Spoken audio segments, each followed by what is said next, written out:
Vivre indéfiniment à bord d'un paquebot peut sembler être le véritable paradis. Pense-y, des buffets sans fin, des couchers de soleil quotidiens, et le meilleur, pas de pelouse à tondre. Mais lorsque j'ai pris le temps d'analyser en profondeur ce style de vie, j'ai découvert que derrière la fantaisie se cache pas mal de surprises. Car tout n'est pas cocktail avec petites ombrelles ni chocolat à minuit. Les campagnes publicitaires nous invitent à monter à bord avec un sourire et un verre à la main. Mais aujourd'hui, nous allons tirer le rideau et explorer ce que peu de gens racontent sur cette expérience. Les réalités moins connues de la vie en haute mer à long terme. Les compagnies maritimes adorent opérer dans les Caraïbes. C'est économique, avec un bon climat et une logistique simple. Mais cela implique aussi que les navires répètent le même itinéraire de 7 jours encore et encore. Pour ceux qui embarquent pendant des mois, cela peut ressembler à une version idyllique du jour de la marmotte.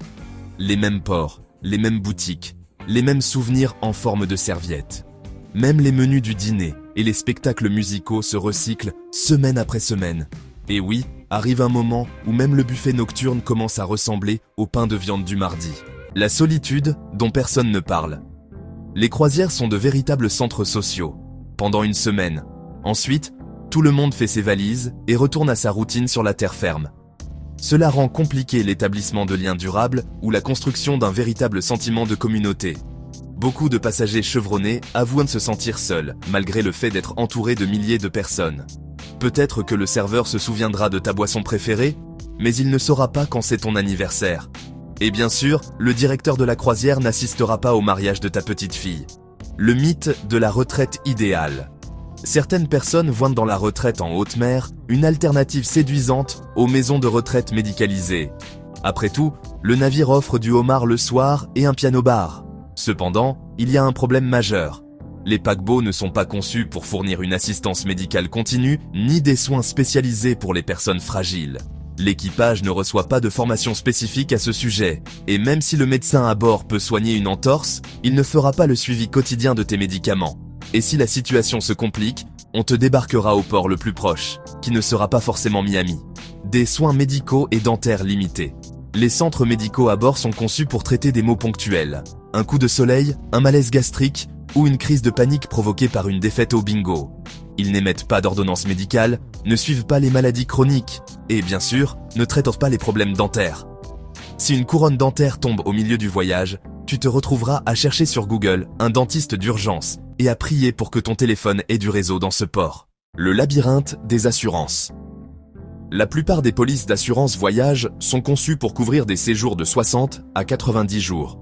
Si tu vis en mer toute l'année, cela devient un véritable cauchemar. Certains passagers sont obligés de prendre l'avion pour rentrer chez eux entre deux traversées, juste pour réactiver leur police. D'autres recourent à des couvertures temporaires qu'ils doivent renouveler constamment. Dans tous les cas, prépare-toi à débourser une somme importante chaque année, même si tu jouis d'une bonne santé. Et attention, Medicare ne te couvrira pas si tu te foules la cheville à Saint-Thomas.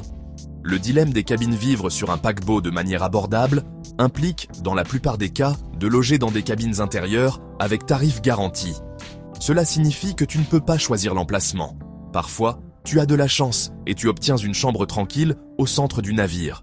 Mais d'autres fois, tu tombes à côté du moteur, au-dessus de la discothèque ou en partageant un mur avec le ronfleur le plus puissant de l'Atlantique. Si tu accordes de la valeur au calme, la vie à bord peut mettre à l'épreuve aussi bien ta patience que tes bouchons d'oreille. Le mouvement constant. Pour maintenir l'économie du voyage, de nombreux résidents de la mer changent constamment de croisière. Cela se traduit par 20 à 30 embarquements différents par an. Chaque nouveau navire implique de recharger les bagages, de réorganiser tes affaires et de mémoriser le plan de la cabine. Tout cela en vivant avec une valise remplie de vêtements pour la plupart froissés, dans des tons neutres et résistants.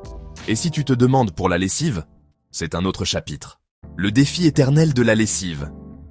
Les services de blanchisserie sur les paquebots peuvent coûter aussi cher que l'achat d'un t-shirt neuf.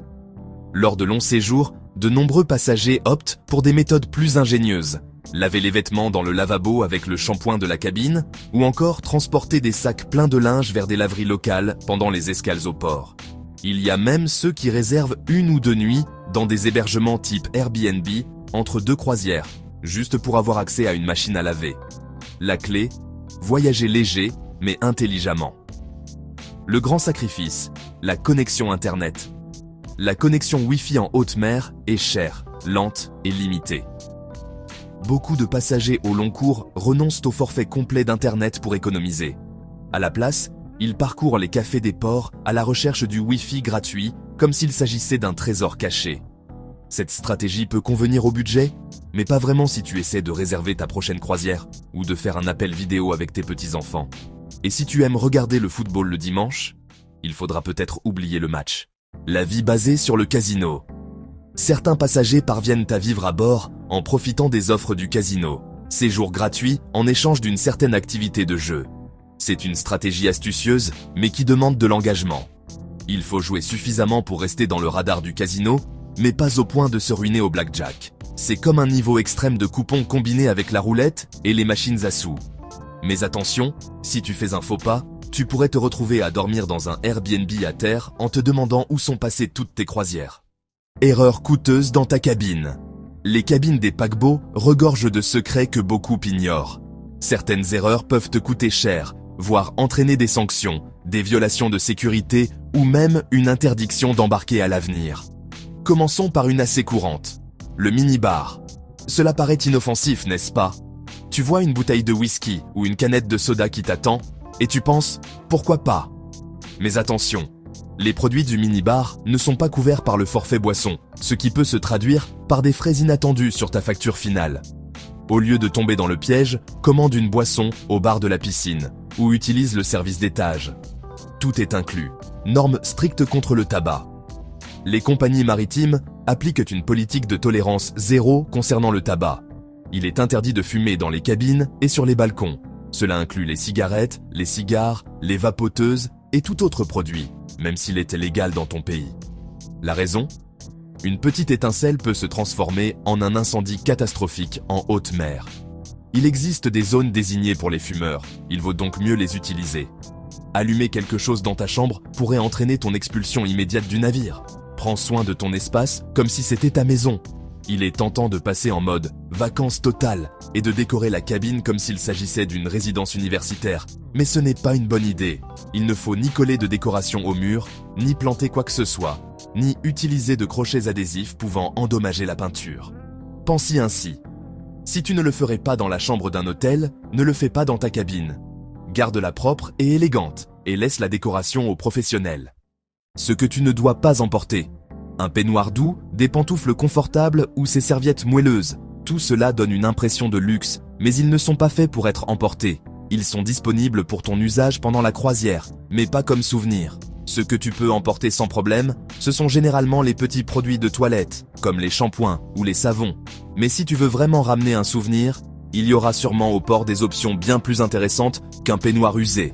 Un avertissement pour les cabines, avec balcon. Ce conseil peut éviter un véritable chaos. N'ouvre jamais la porte du balcon et celle de la cabine en même temps. Un changement soudain de pression de l'air peut faire claquer les portes, projeter des objets à travers la chambre ou même provoquer des blessures. Alors, si tu veux profiter de la brise marine, assure-toi d'avoir toujours l'une des deux portes fermées. Précaution sur le balcon. Ne t'assieds jamais, ne t'appuie jamais et ne te penche jamais sur la rambarde du balcon de ta cabine. Elle peut sembler stable et sûre, mais elle n'est pas conçue pour supporter le poids d'une personne. Un glissement, une rafale de vent ou une simple inattention peuvent transformer tes vacances de rêve en véritable cauchemar. Si tu voyages avec des enfants ou des adolescents, cette règle devient encore plus essentielle. Garde toujours la porte fermée quand tu n'es pas dans la chambre et assure-toi que personne ne soit sur le balcon sans surveillance. Respecte envers le personnel de nettoyage. Parlons des véritables héros invisibles de la croisière. Le personnel de nettoyage des cabines. Ces professionnels travaillant de longues heures pour laisser ta chambre impeccable et garantir un séjour confortable. Ils commencent tôt et travaillent souvent jusqu'au soir. Un simple « merci » ou un sourire peut illuminer leur journée. Tu peux aussi collaborer de petites manières, en utilisant les poubelles, en rangeant tes affaires ou en déposant les serviettes utilisées au même endroit. Et bien sûr, n'oublie pas de laisser un pourboire. Beaucoup de ces personnes dépendent de ces gratifications pour subvenir aux besoins de leur famille. Un petit geste peut faire une grande différence. Traite-les avec la même courtoisie que tu montrerais à n'importe quel autre professionnel et tu recevras en retour un service chaleureux et attentionné tout au long du voyage. Le pouvoir du petit panneau « Ne pas déranger ». Cela peut sembler anodin, mais le panneau « Ne pas déranger » peut être ton meilleur allié à bord. Utilise-le si tu veux te reposer, avoir un peu d'intimité ou simplement ne pas être interrompu. À l'inverse, si tu veux que ta chambre soit faite pendant que tu pars explorer le navire ou le port, accroche le panneau « Faire la chambre » avant de sortir. À ton retour, tu pourrais trouver un lit fraîchement refait, des serviettes propres et même un petit animal en serviette plein de fantaisie. Ce qu'il ne faut pas emballer pour ta croisière. Faire sa valise intelligemment est essentiel. Et il y a certains objets qui ne devraient jamais y figurer. En tête de liste, les fers à repasser et les défroisseurs à vapeur. Même s'ils paraissent inoffensifs, ils sont considérés comme un risque d'incendie. Sont également interdits les multiprises et rallonges avec protection contre les surtensions, car elles peuvent surcharger le système électrique du navire. Avant de fermer ta valise, vérifie bien la liste officielle des objets interdits par la compagnie maritime. Ainsi, tu éviteras que ta valise soit retenue au terminal, ou que tes affaires soient confisquées à l'embarquement. CBD et produits similaires, un grand non. Même si c'est légal dans ton pays, les produits contenant du CBD, comme les huiles ou les crèmes, sont interdits sur la plupart des croisières. Les compagnies maritimes suivent des réglementations maritimes très strictes et appliquent généralement une politique de tolérance zéro. Transporter ce type de produit peut entraîner des amendes, une expulsion du navire au prochain port et dans certains cas, une interdiction permanente sur cette compagnie de croisière. Oui, cela peut sembler dur, surtout si tu utilises le CBD à des fins médicales, mais les règles sont claires, c'est leur navire, leurs normes. Mieux vaut ne pas prendre de risques. Protège tes objets de valeur. Ta cabine est ta maison temporaire et, comme dans tout foyer, tu veux garder tes objets précieux en sécurité. Même si les croisières ne sont pas particulièrement sujettes au vol, il vaut toujours mieux prévenir. Le coffre-fort de la cabine peut sembler petit, mais c'est ton meilleur allié. Garde-y ton passeport, tes cartes, ton argent liquide, tes bijoux et tout document important. Un conseil supplémentaire, prends des photos de tes documents et stocke-les dans le cloud, Google Drive, Dropbox, etc. au cas où. Ainsi, si tu perds quelque chose, tu auras au moins une copie numérique accessible depuis n'importe quel appareil. Feu interdit, pas de flammes nues. Ce point n'est pas négociable. Les flammes nues sont strictement interdites dans les cabines. Cela signifie qu'aucune bougie, encens, briquet ou allumette n'est autorisée. Les paquebots sont de véritables villes flottantes et la sécurité est la priorité absolue. Un petit oubli peut avoir des conséquences très graves, car un incendie en mer se propage extrêmement rapidement. Alors laisse l'ambiance romantique pour la terre ferme et profite du confort sans flamme du navire. Ton nez regrettera peut-être certains parfums, mais ta tranquillité et la sécurité de tous t'en remerciera. Les toilettes, tout n'est pas permis. Parlons des toilettes de la cabine, cet élément magique qui fonctionne avec un système d'aspiration très puissant. Mais attention, elles sont conçues uniquement pour une seule chose, et du papier hygiénique, rien d'autre. Pas de lingettes humides, pas de coton, ni d'objets étranges. Jeter quelque chose d'inapproprié peut bloquer le système et provoquer un cauchemar de plomberie pour toi, et pour tout le couloir. Alors souviens-toi de la règle d'or. Utilise les toilettes du navire de manière responsable, être un bon voisin en haute mer. Tu partages le navire avec des milliers de personnes, donc la bonne cohabitation est essentielle. Commençons par le bruit. Garde le volume de la télévision, de la musique et des conversations à un niveau bas, surtout la nuit et tôt le matin. Tout le monde n'a pas le même rythme de repos, et personne n'a envie d'être réveillé par ton karaoké improvisé à 3 heures du matin. Un autre classique, les portes de cabine. Certaines sont lourdes et claquent facilement. Évite les coups de porte inutiles qui pourraient vous déranger ceux qui se reposent à côté. Avec un peu de conscience et de courtoisie, tu seras un voisin exemplaire à bord. Intimité sur le balcon. Pas si privé. Même si ton balcon peut sembler être un oasis personnel, ce n'est pas l'endroit le plus privé du navire. Beaucoup de balcons peuvent être vus depuis d'autres cabines, des ponts supérieurs ou même depuis la mer si tu passes par des zones habitées. Donc si tu penses à avoir une conversation privée, à te changer ou à faire une activité plus intime, mieux vaut le faire à l'intérieur de la cabine. Ce qui se passe sur le balcon ne reste pas toujours sur le balcon.